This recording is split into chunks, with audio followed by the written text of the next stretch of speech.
Praise the Lord. உங்கள் அனைவருக்கும் இனிய சுதந்திர தின வாழ்த்துக்களை தெரிவித்துக் கொள்கிறேன். இன்றைய பலப்படுத்தும் வார்த்தை யோவேல் 2வது அதிகாரம் 21வது வசனம். Joel chapter 2 verse 21. தேசமே பயப்படாதே, மகிழ்ந்து களிகூறு, கர்த்தர் பெரிய காரியங்களை செய்வார். Don't be afraid, land, rejoice and be glad, for the Lord has done great things. ஹல்லேலூயா. ஏசப்பா நமக்கு ஒரு நல்ல தேசத்தை கொடுத்திருக்கிறார், அப்படிதானே? இந்த இந்திய தேசத்தை சுதந்திரித்துக் கொள்வதற்கு கர்த்தர் நமக்கு கிருபை கொடுத்திருக்கிறார். கர்த்தர் நமக்கு நம்முடைய தேசத்தை ஒரு ஆசீர்வாதமாக மாற்றி தந்திருக்கிறார். அதற்காக நம்ம கர்த்தருக்கு நன்றி செலுத்தணும். நம்ம ஒவ்வொரு நாளும் அவர் கொடுத்ததை வைத்து நம்ம மகிழ்ந்து களிகூற வேண்டும். அப்போ இந்த நாட்கள்லையும் உங்கள் வாழ்க்கையில் அநேக காரியங்கள் குறித்து பயத்தோடு நீங்கள் இருக்கலாம்.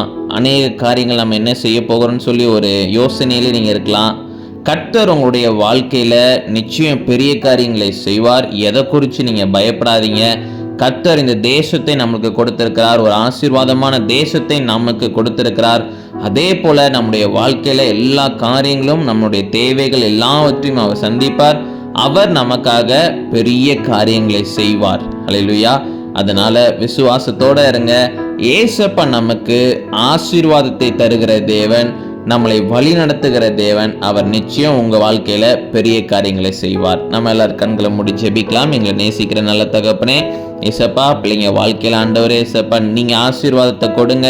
நீங்க பிள்ளைங்களை வழி நடத்துங்க ஆண்டவரே. எந்த ஒரு பலவீனமும் இல்லாதபடி ஆண்டவரே நீங்க பாதுகாத்துக்கோங்க ஆண்டவரே. ஏசப்பா இந்திய தேசத்தை நீங்க ஆண்டவரே நீங்க எங்களுக்கு கொடுத்திருக்கிறீங்க, உமக்கு நன்றி செலுத்துகிறோம் ஆண்டவரே. ஏசப்பா இந்த தேசத்துல ஆண்டவரே சந்தோஷத்தோட சமாதானத்தோட தகப்பனே ஏசப்பா பிள்ளைங்க வாழ்கிறதற்கு நீங்க உதவி செய்யுங்க, மகிமைப்படுங்க. இயேசுவின் மூலம் ஜெபிக்கிறோம் எங்கள் ஜீவனுள்ள பிதாவே. ஆமேன், ஆமேன், ஆமேன். கர்த்தர் உங்களுடைய வாழ்க்கையில பெரிய காரியங்களை செய்வார். God bless you. Have a blessed day.